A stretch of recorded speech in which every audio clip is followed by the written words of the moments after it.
Let's just stop the recording and do it one more time real quick. Also, you know what? Actually, you should stop it and see if I'm still lagging too.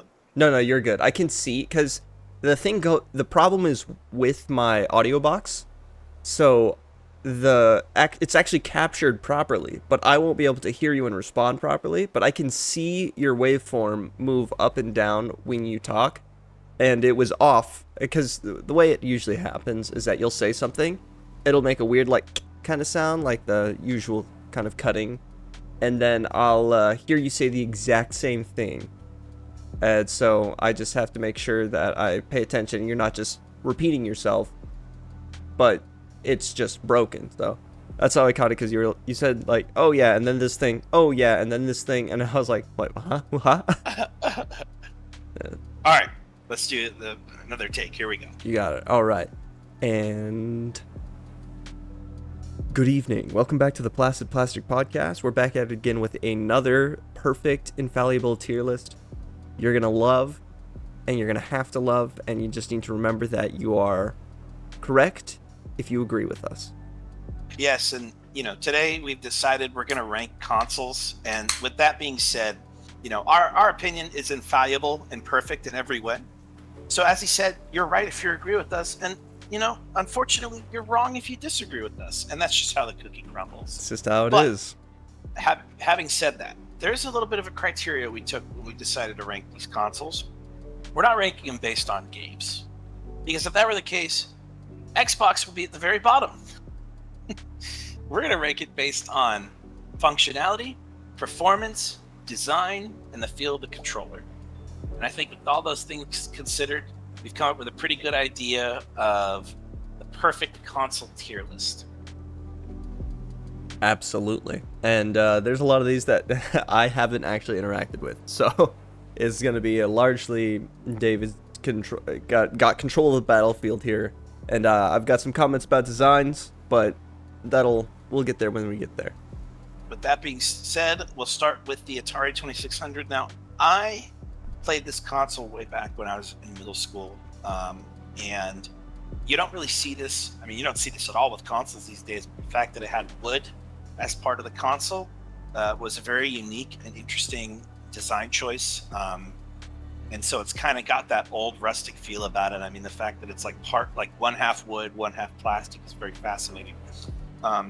And it's one of those consoles that, like, even if I wasn't sure what the name of it was, I could see it in a sea of electronics and go, oh, that's an Atari console.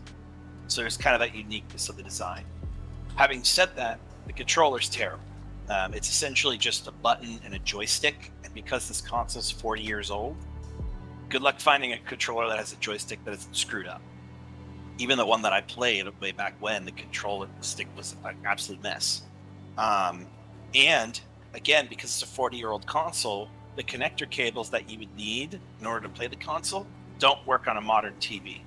So you'd have to get an adapter in order to play this console. So with that being considered, the uniqueness of the design, but taking into account the controller and the connection issues, I feel comfortable putting it right in the C tier. It would definitely be a lower part of the C tier, but I think C tier is appropriate for this console. Yeah, that worked.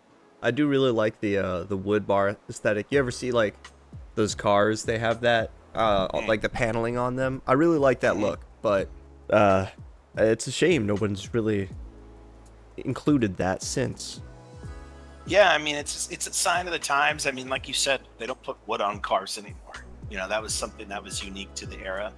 So it's just kind of interesting to look back and see that. So again, I think C is very appropriate for this console, in my opinion. Absolutely. So the next one is the Game & Watch. Now, I went to a friend's house when I was in college. He lived in Tyler, Texas, and his dad had a lot of old consoles. His dad was a console collector, so he had an NES, the Sega Genesis, a couple of the Atari consoles that I didn't bother playing, but he also had a Game & Watch. And so one day I was like, I'm just going to try it out.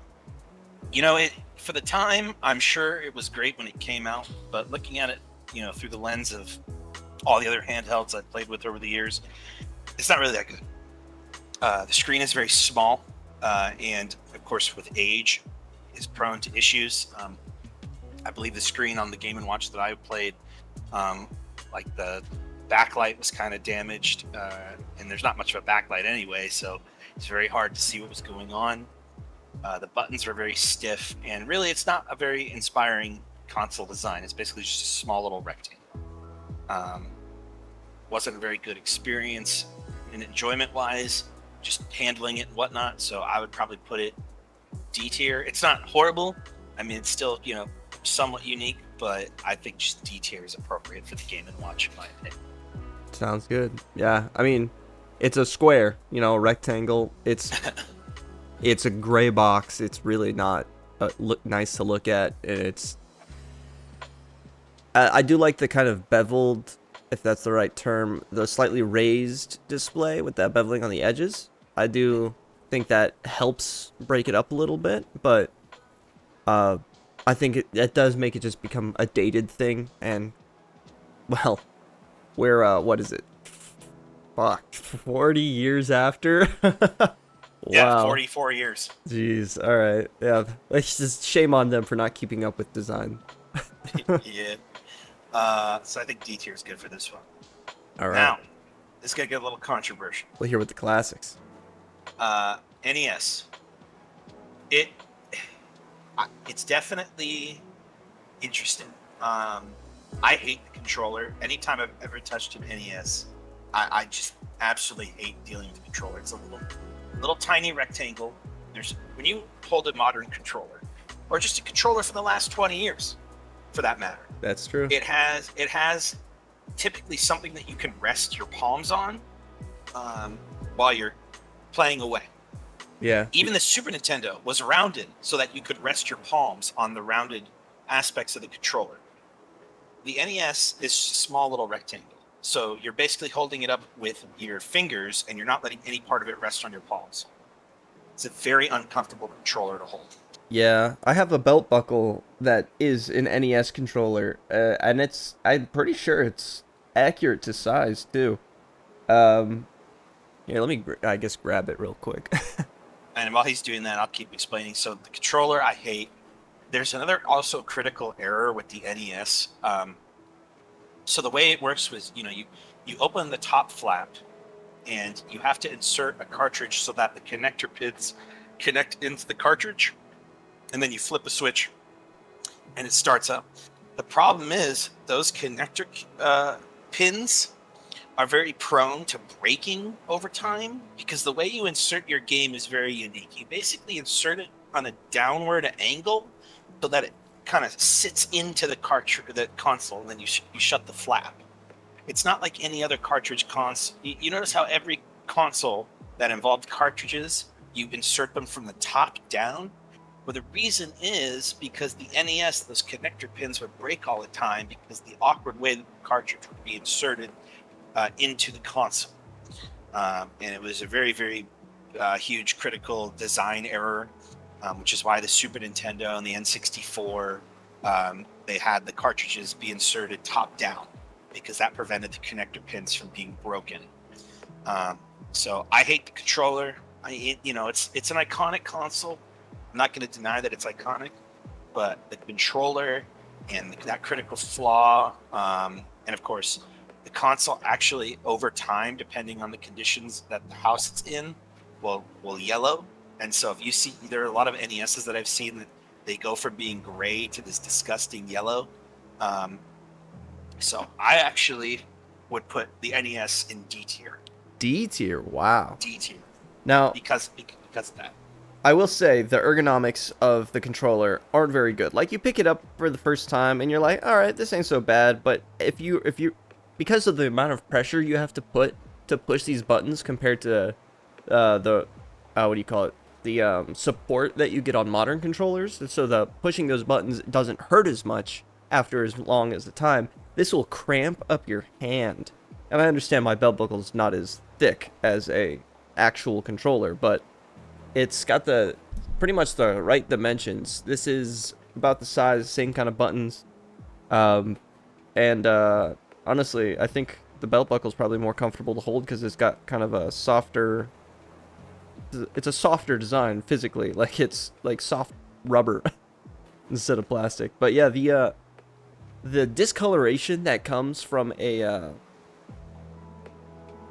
type of plastic they use really does not help the aesthetic, especially long term. I like the visual of the design of the controller. It's like the classic retro look. I think it's a timeless visual design aesthetically, but comfort wise, bad. Like you said, and of course, I don't know if you touched on the actual performance of the game, because this is kind of where performance starts existing. I don't think that the NES really had games that could push it beyond. I don't think it was getting as complex yet where things would actually run worse. I don't think that starts for... what are some of these games? The Game Boy, I know, definitely has performance issues, and it might start happening in the Super Nintendo because they start doing more. But you said D tier for the NES? D tier for the NES. Wow. That is I just hate the controller so much. I really do hate it, and worse than the an connector- Atari. worse than an Atari. Wow. Because at least I could put the controller, because it's just a button and a stick. I could place the controller on the table and just tilt the control stick and have my other hand tapping the button.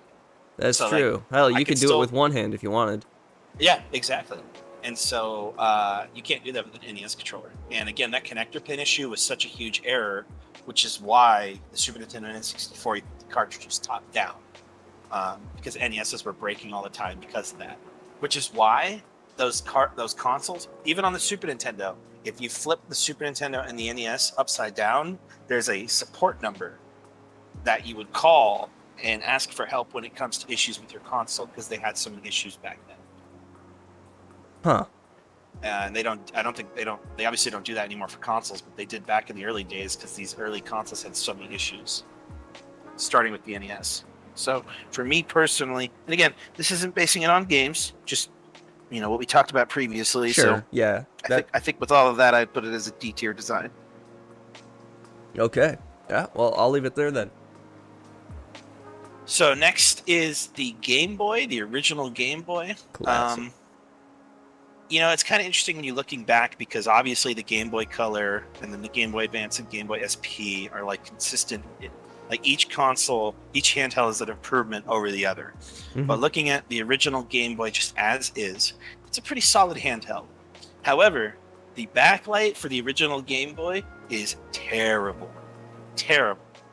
Which is why the Game Boy Color came out, pretty quickly after, because When not you only say its when you say backlight, are you referring to just the screen? Because I don't think either the original Color or Game Boy had actual lights. They didn't light up. the Game Boy Color. Sorry, when I say backlight, I mean just like the ability for the screen to display images. Okay, perfect. I thought SP that's what you were saying when you were talking about Yeah. the Game & Watch as well, but Yeah, I just wanted to clarify. the Game Boy SP is the first handheld that had the ability to dim the light. And actually have a thing light up so that you can play in a dark Yeah. room. Yeah, but the Game Boy, the original Game Boy, has a terrible screen light, and was very, very horrible. And so because of that, I would probably put it in C tier just for the terrible backlight. Because, if I'm having trouble seeing the screen, why would I use the handheld?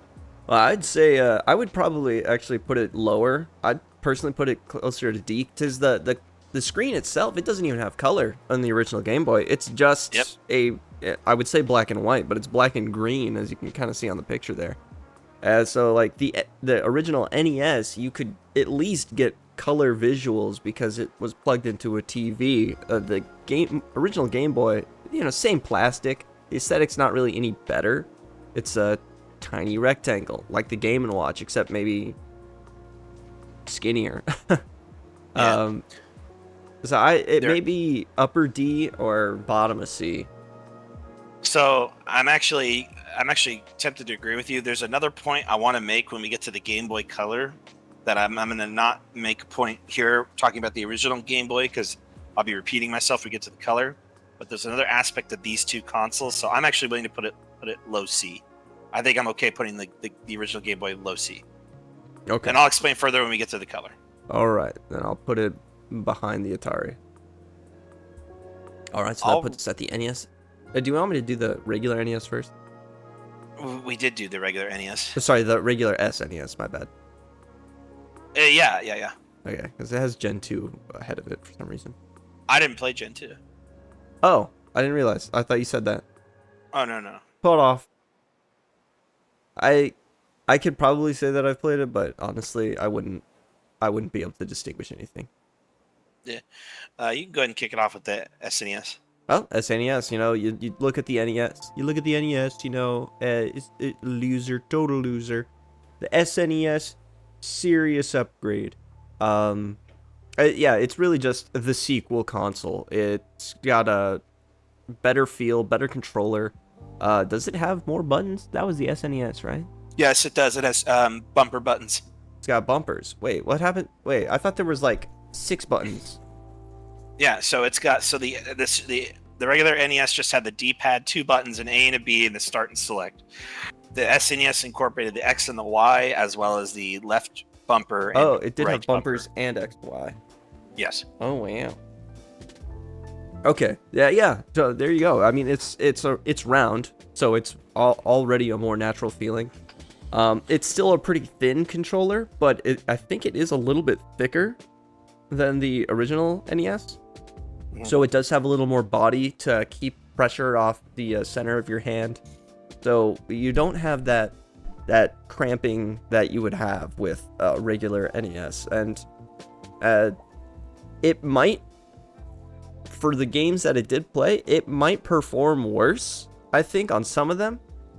Because there was a lot of games that were really pushing the envelope by adding more bits, more sounds, more things. So if you have too many things going on, you'll go from the 12 frames you're already getting to like 8.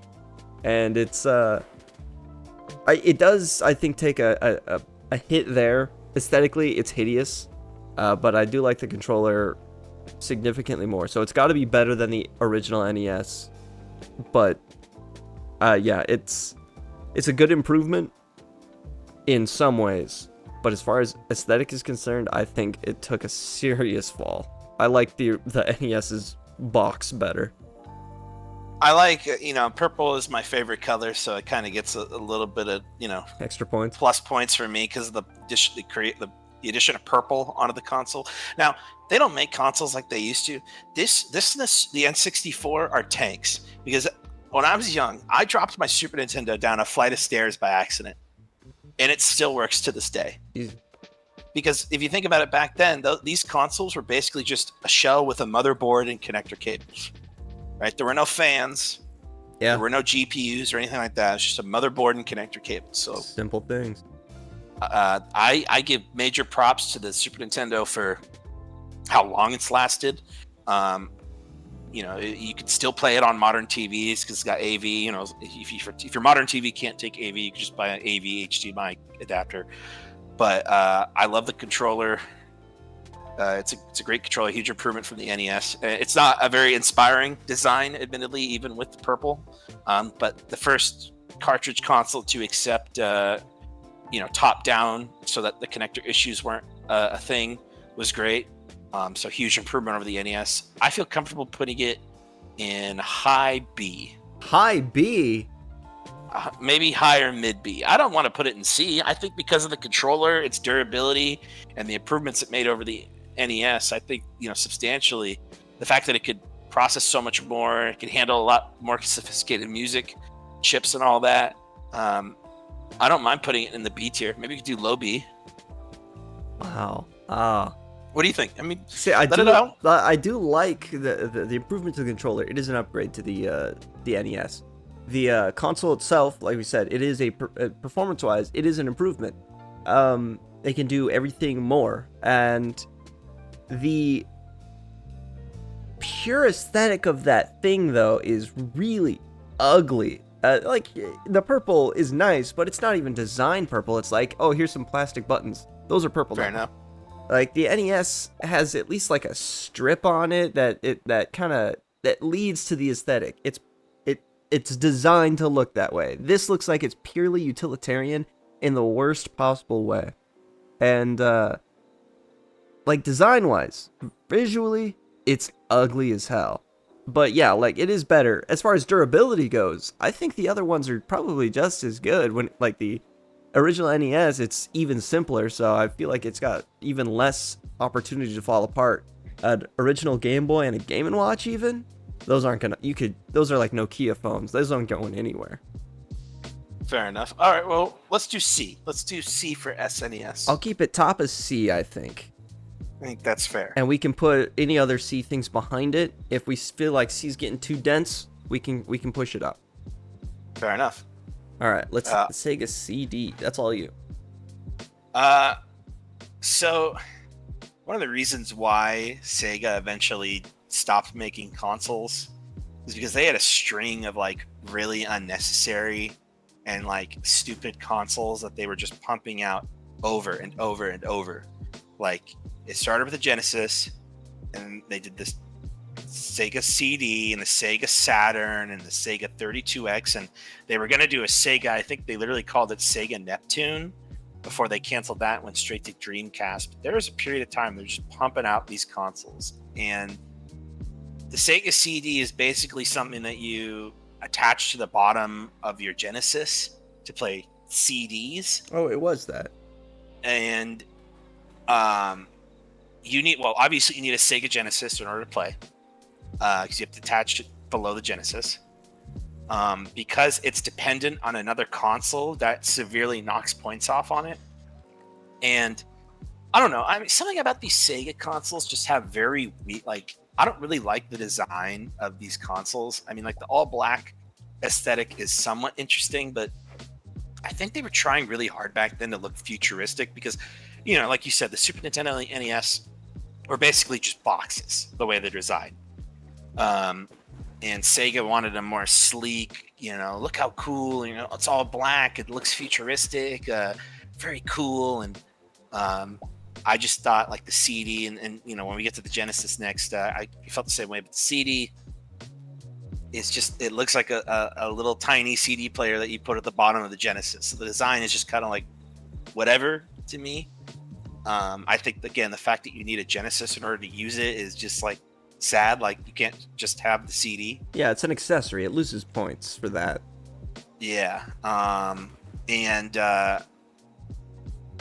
in my limited time using it, I again, Sega, like so many decisions they made in the 90s that eventually forced them to stop making consoles. And the CD was one of them. Like, did you really need to make this?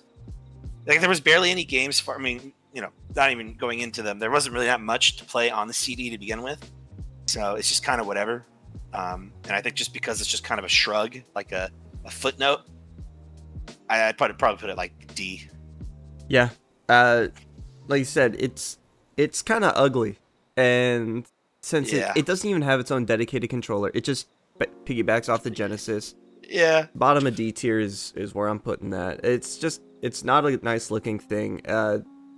Who knows how it ran anything running off of an older console as opposed to just the new one like the Saturn, where it's just an upgraded, more capable version that can already do what it needs to. It's an unnecessary thing. It didn't need to be there. Yeah. On to the Sega Genesis. Also ugly. Also ugly. I hate the controller for this too. The way that they made the D-pad for this was just absolutely awful in every way. And they put the way they designed the Super Nintendo controller was really genius because you had the Y, X, A, and B buttons all close together. So you're not having to move your thumb around that much when you push the buttons. Whereas with the Genesis, they put the A, B, and the C button in this diagonal pattern. Oh yeah, it was like ABC XYZ, right? Yeah, and so you have to like shift your hand around to hit these buttons. And oh my goodness, it's just terrible design. Terrible design. I hate the controller. I think the design of it is ugly. It's just, you know, I could see what they were trying to do. They were trying to play off the, well, look at how boring and bland. I mean, it's this ugly gray and it's a box. You want to get a Super Nintendo, or do you want the cool, sleek, futuristic Genesis? I mean, their commercials were literally, Genesis does what Nintendo don't. And how they designed their console was based on that mentality. For worse. I'm not even going to say for better and for worse, just for worse. That's kind of like to hit a tangent. That's kind of what Pepsi did for a while. Is like, look, we're better than Coke, and that's not a good thing. That's not a good way to do your marketing, to say that we're just better than those guys, instead of just being unique and creating your own identity to thrive within. You're just saying they suck. We're good. Trust us. It's a bad look. Yeah. So I just put it in D tier as well. Sounds good. Yeah. It gets points for being more than a Sega CD, but not mini. Yeah, I put it right above Sega CD. Next one, Game Boy Color. I got a lot of love for this. This was my first handheld. One thing that was really cool that they did with the color is really the Game Boy didn't really have that many colors. I think I had a gray one, and I'm pretty sure you get like a yellow Game Boy Color, or not a Game Boy Color, sort of regular Game Boy. But when the Game Boy Color came out, that's when they started getting creative with the different types of colors you could get with your handhelds. Yeah. I had a see-through purple one. Hell yeah. There you get like a blue one, a yellow one, a green one, a light blue. They had pretty much every color. So this is the first time they really went, all out with like, here's what you could get. Yeah. Improved lighting. It could actually, play games in color. So a massive upgrade from the regular Game Boy.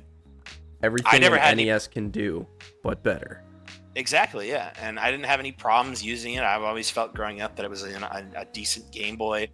Felt good in the hands. Everything, it was good. I think I have no problem with, just based on that, putting it like a low B. I just think I agree, actually. Aesthetically, like you said, like they gave you more options, more things you could do to it, and it did have a lot of accessories too. Like it had a magnifying thing, so you get a bigger screen. It had an actual light that you could stick over it. It had a backlight kind of thing you slid over the top that would light up the screen, and only the screen, which was really cool. A lot of things that you can do to really just improve it. Not in a way the Sega CD, because it's not trying to be a new console. It's just improving what it lacks already.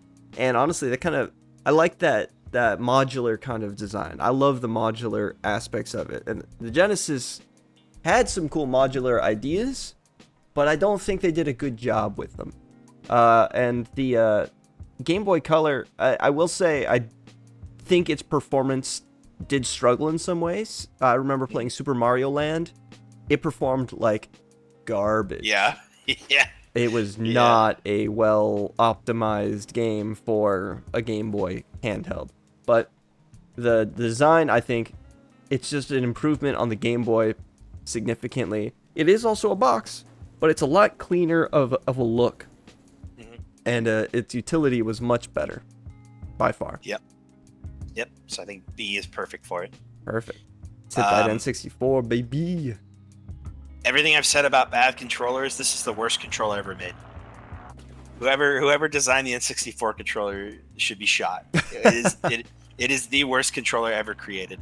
And this is coming from somebody that grew up on the N64. I can't for the life of me understand why they did this. The way like the 3 prongs, the control stick is so bad.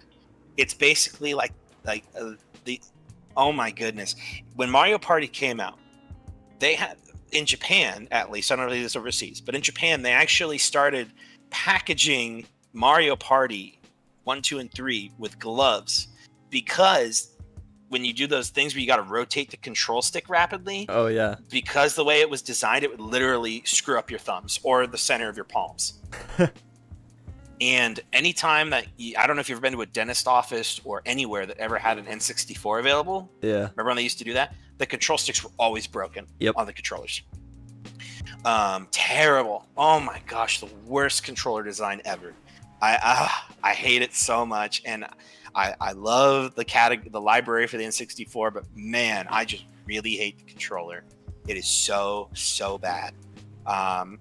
And another thing too that really pissed me off about the N64 is some games you needed to buy a stupid memory card, a memory pack you had to put in the center of the N64 in order to play.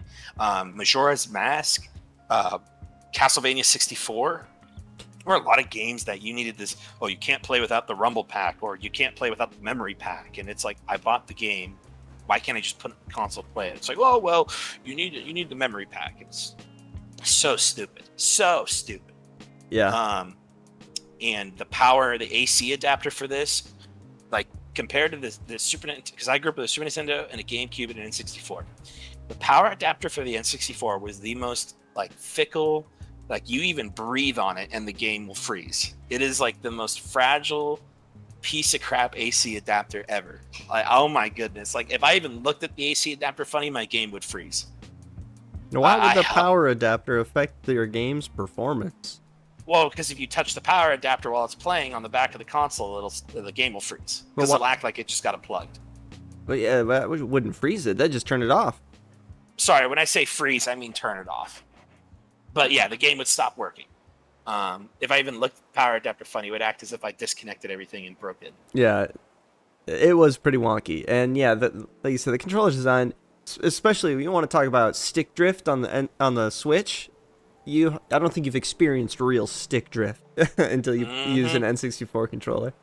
I enjoy the design, not because it's a good controller in any way, but because of what it could have represented.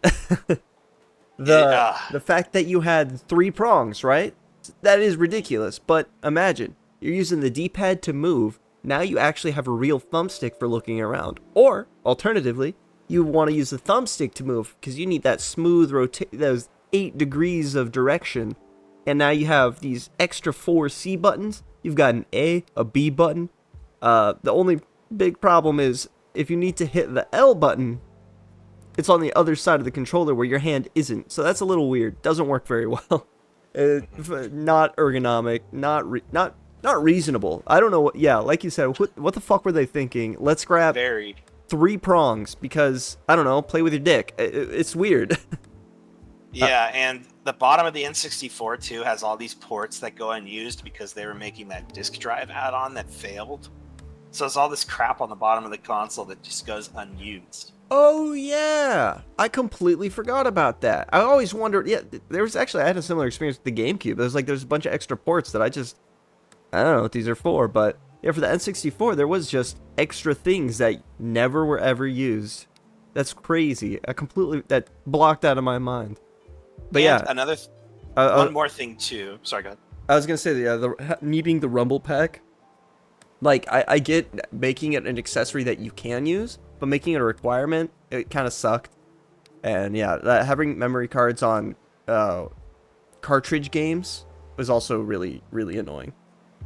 And another thing to knock on this, the Super Nintendo had something called a Super Game Boy that you could put into the Super Nintendo, and you could play Game Boy games on the Super Nintendo. The GameCube has the thing that you could put on the bottom of the GameCube in order to play Game Boy Advance games, which I own. I think I've sent a picture to you before. That's what the bottom of the GameCube is used for, is you can plug in the Game Boy adapter and play Game Boy games off the GameCube. N64 has nothing. So what happened, Nintendo? And because of all of that, I'm giving this a big fat F. Wait a minute. They might not have had a port, but I think they had a controller thing. You plugged into the controller and you could slot a Game Boy game into that. Does that sound familiar? I don't know. I've never heard of anything like that. That sounds familiar to me. Let me see if I can. No, my phone will have to turn on. You might be thinking of the Dreamcast. I don't know anything about the Dreamcast, to be honest. But yeah, with all that considered, I'm putting this is an easy F rank for me. There's so many horrible things they did to this console. It's such a classic console. It's such a great, so many good games, so much fun times, all that kind of stuff on it. So if we were rating it based on the good stuff, it would certainly be way higher. But yes, purely design function is absolute whack. It's completely strange. It's just a bad idea all around. So, I'm gonna look up N64 Game Boy. Sure. Man, every time I look at, because I have the N64 in my apartment here. Every time I look at the controllers, I'm just like, man, this is so stupid, horrible. And the fact that there are so many games that are like, oh, you don't have this memory pack thing, you can't play it. Like, luckily, I got one of those. My brother had one of those before when I was born. So, we already had that. But like, imagine buying a game like you're young and you go to Toys R Us, you get Majora's Mask. You're really excited because you love Ocarina of Time. You put in Majora's Mask, and it's like, ooh, you can't actually play. You got to go buy the memory pack. And then you got to tell your parents, hey, I can't play it because we need to buy something else. They'd be like, no, I already bought you a game. I'm not buying you a memory pack or whatever. I found it. So it's called the transfer pack. It does plug into the back of the controller, and it it holds Game Boy games. God, this phone it's an older phone. It's not my actual phone because that's my camera. Put a picture on the screen when you're editing this of the transfer pack so people can see what you're talking about. Yeah, I tried to show it, but it didn't work very well. So yeah, I'll do that. But yeah, But the anyway. transfer pack did allow you to do that sort of thing. So it does kind of get some points for it on that. But overall design is still poor, so it's still an F. A high F instead of a low F. All right, moving on. Virtual Boy. Oh my gosh, that's also really bad design because they were trying like, oh, we could do virtual reality, which like back then like would have been like mind blowing. But look at that! Look at how the console's designed. You have to play it on a crappy little stand. Yeah, it's not like a traditional VR where you can put it on your head. Too heavy. And so you have to either lay on your stomach and just put your face against it, or put it on a table and sit and put your face against it. But the problem is you don't have any straps, so if you move your head around at all, you'll just probably bump it and knock it over. So that, I mean, I tried playing it. I hated, and plus because it destroys your eyes, by the way, because it's really crappy old technology, and it's their first attempt at trying to do virtual reality, quote unquote. And it's all just red and black. The color of every single game is just dark red and black. It's every single game. There's no colors. Yeah. And it destroys your eyes. I can only play it for like 30-minute sessions before my head starts aching. So terrible. And I think it only had like 9 games made for it before, because nobody bought it. Nobody wanted to buy it back then. Plus, it cost like $800 in money back then. It was super expensive. Yeah, Nintendo's been good at what do you call it? Radicalizing their designs into something completely new and different and unique, and they've been always really what's the word? When you push technology forward, they've been doing that a lot. God, what's the fucking word? In it, Trailblazers, unique, revolutionary. those all apply. It's not the one that I want, but yeah, they do that a lot. And the Virtual Boy was a perfect example of them trying something that no one had really tried seriously before, and they're like, we'll do it. We'll see how it goes, and it sucked. Yeah, it was an absolute failure. Not only, like you said, it was heavy, it was clunky. You could either try holding it with one hand and being like completely making your arm unbelievably tired, unless you had the accessory stand. Is that a controller below it? Yeah. Terrible controller. Yeah, it looks like crap. It's pretty bad. But yeah, it's not so great, unfortunately. So I would also put it in F tier. Yeah. Now, moving on, we've got the Sega Saturn. Not really much to say that I haven't said about the Genesis and CD.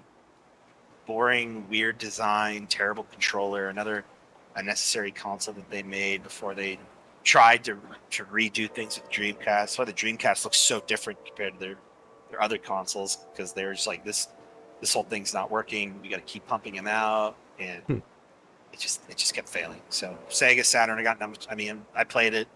I just didn't like it at all. It goes in D tier. Probably right equal to Sega CD. Not much to say on it. You'd think it's worse than the Genesis? They're all like the same tier to me. Well, I mean, it is a new generation, right? It's in the same generation as the 64 and the PlayStation. As far as this list is concerned, I don't actually know that stuff. Yeah.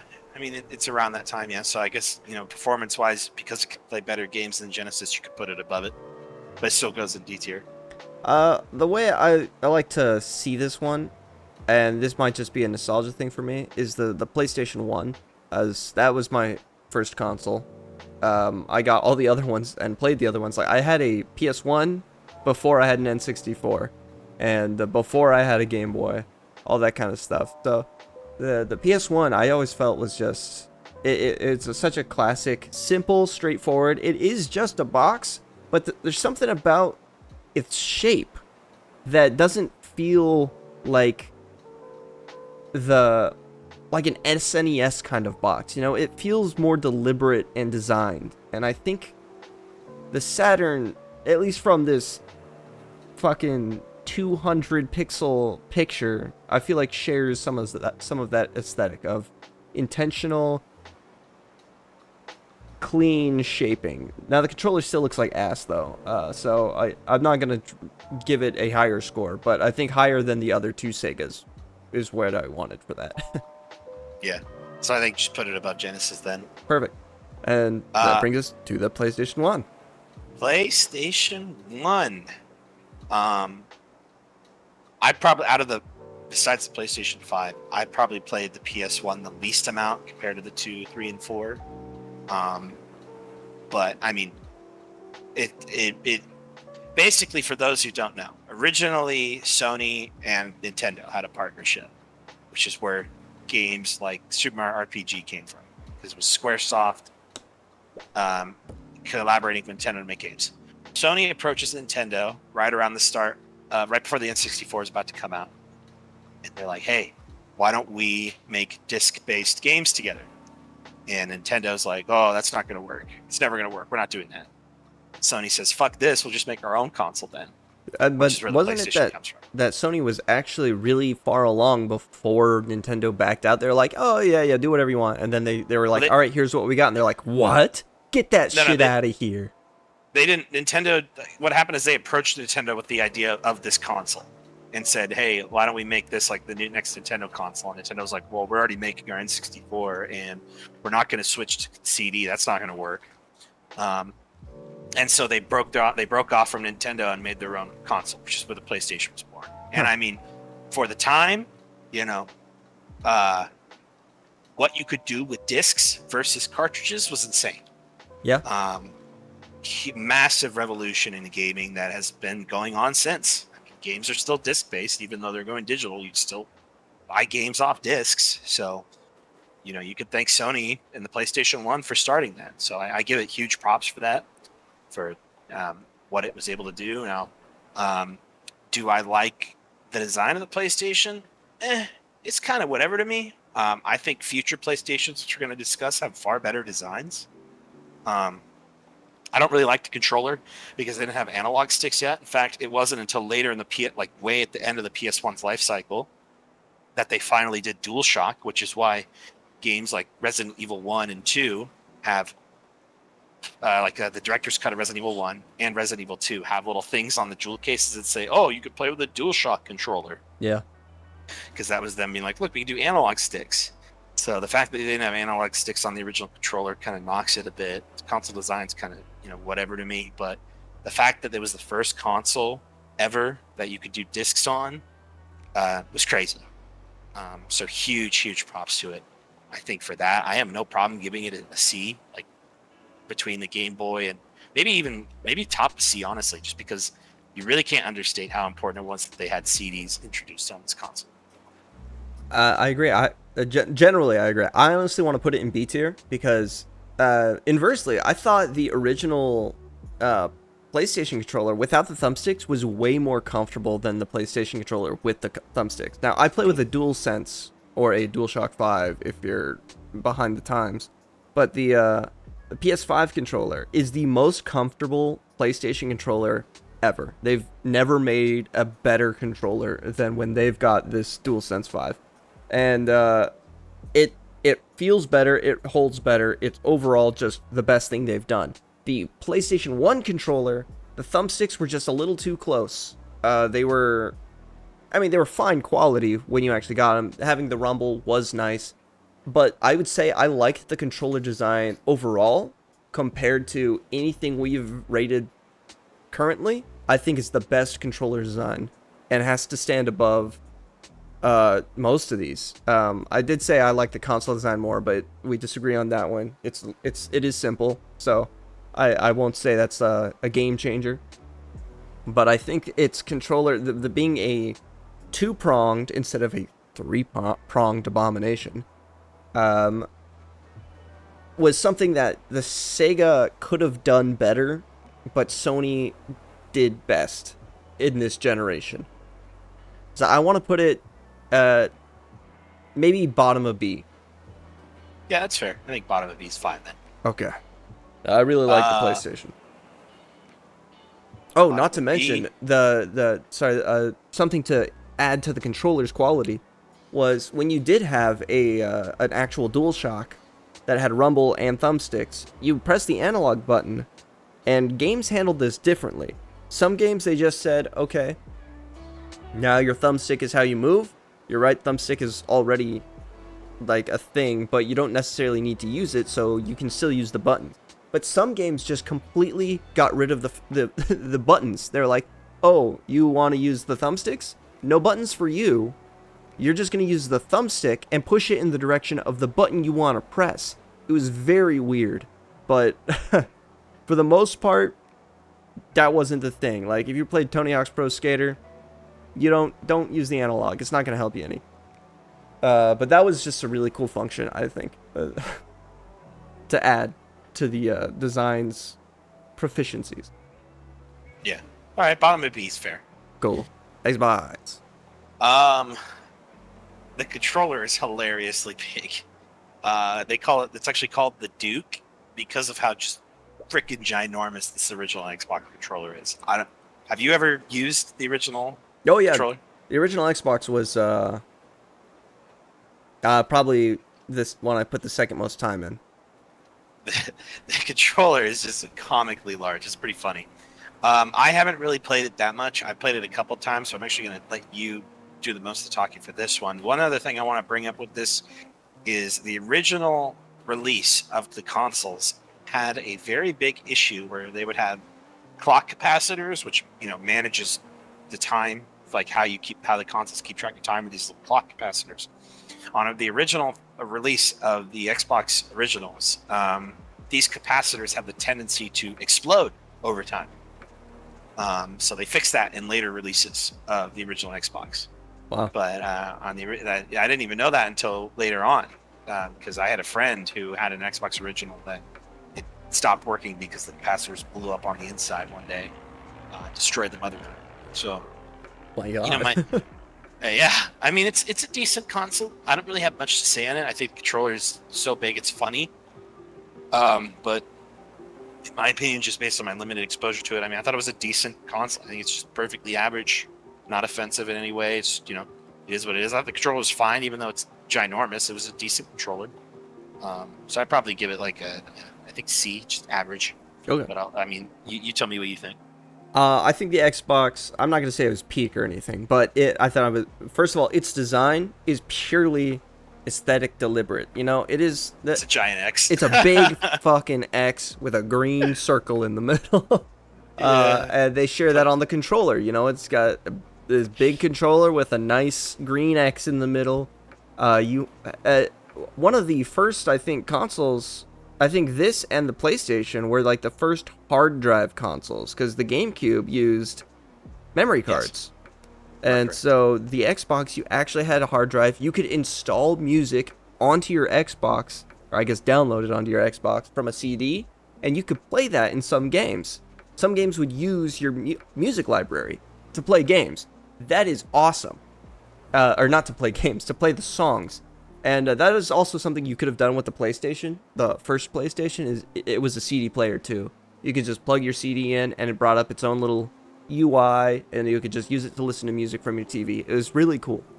The Xbox, like I said, you install the music onto it.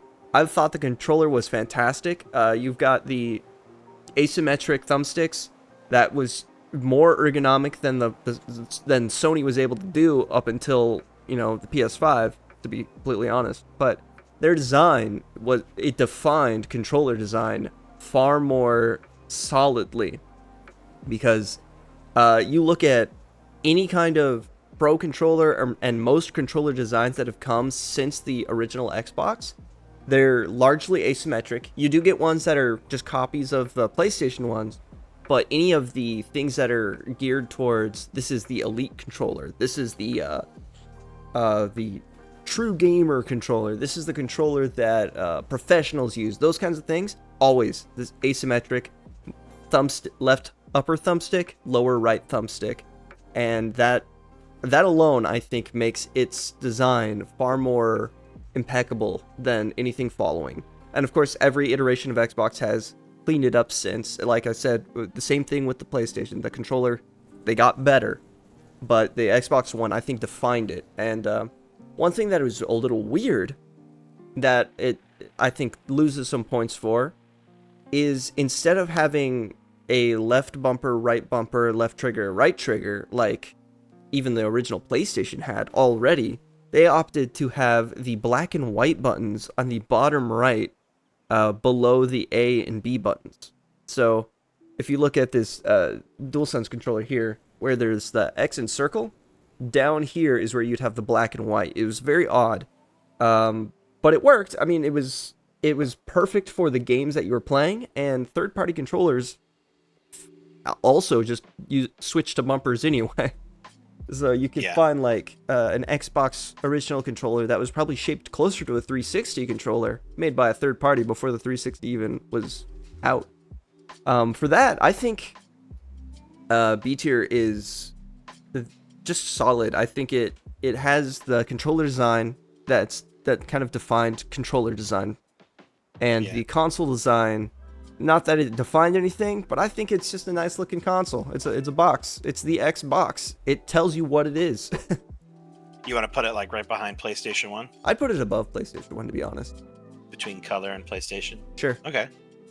We should probably end part 1 there, by the way. I agree. Yeah, we're teetering. One more will put us over.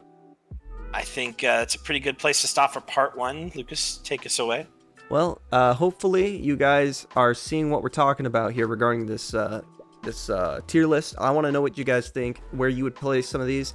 Especially, tell us what you think about these ones that we have on our not applicable, things that we haven't experienced, we don't really know. Tell us what you think about that list there. We'll get to the bottom stuff, the gaming, TV, the things that aren't real consoles. We'll get to those afterwards, I'm sure, but tell us what you think so far, what you think you would put things, where you would put things differently. We've yet to hit up an S or an A rank, so we'll probably There's going to be plenty of S and A rank next episode. Absolutely. Sure. Since we're getting started, we've got the bottom of the barrel to hit. But thank you all so much for watching. Catch us in the next one, coming out probably the week after. And we'll see you in the next one, I guess. Farewell.